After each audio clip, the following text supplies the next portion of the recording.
2-3 దినాలైతే ఆనలు జోరుగా కొట్టేటట్టున్నాయి. ఇక గప్పుడు చూడాలి హైదరాబాద్ అందాలు.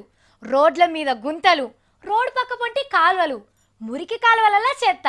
వరే వా, హైదరాబాద్ ఏమున్నది అని అనిపిస్తుంది. ఆనకాలం పట్నం ఎప్పుడు గిట్లనే ఉంటుంది కదా. కానీ ఈ తాపకు సచ్చా హైదరాబాద్ కార్యం పెట్టింది కదా. ఇక దాని లెక్కనే సచ్చా కాలువల పని మీద ఉన్నాడు మందు సీసాల మంత్రి పద్మారావు సార్.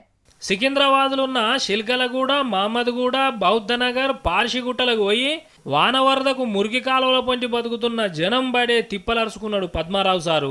ఉత్తగా దూరం చూపు చూసిపోకుండా దగ్గరికి పోయిండు. స్వచ్ఛ హైదరాబాద్ చేసి కౌష్కడి చెత్త లేకుండా చేస్తుంటే మురికి కాలువల్ల గింత చెత్త ఎవలేస్తున్నారు అని ఆఫీసర్లను అడిగిండు.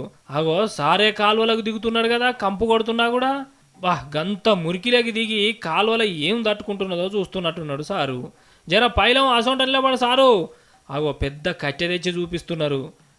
సరిగా తీయస్తలేదని ఇక మంత్రి సారే చూడు కట్టె అందుకున్నాడు.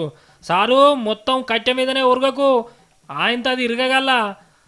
ఇగో గిట్ల కాలువల పొంటి తిరుక్కుంటా మొత్తం చూసి పక్క పొంటి ఉన్న ఇండ్ల దగ్గరికి పోయి ఏమేం తిప్పలైతుందో అరుచుకున్నాడు మంత్రి సారు. వానలు జోరు అందుకునే వరకు మురికి కాలువలన్నీ సాపు చేపిస్తానని చెప్పిండు వాళ్లకు.